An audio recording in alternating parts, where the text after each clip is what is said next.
meron tayong tipon taon-taon at mainam naman, maski pa parang nakilala ko sa nandito taon-taon. Pinapasalamatan ko itong mga pagpunta nyo dito at hindi nyo nakakalimutan na makikisa sa aming programa at Christmas party.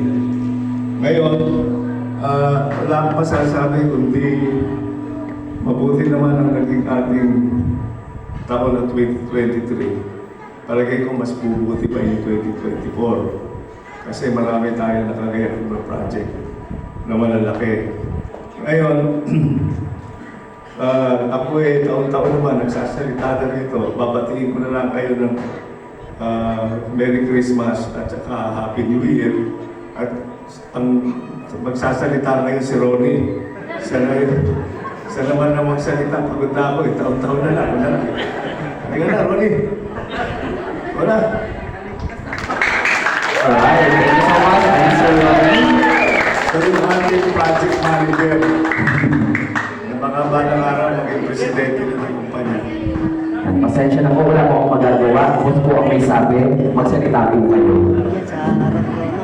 Magandang umaga sa inyo lahat. Company, thank you sa pagdalo dito sa aming Christmas party. Sabi nga ni Boss taon-taon, gaganapin to. At gaganapin pa ng maraming taon.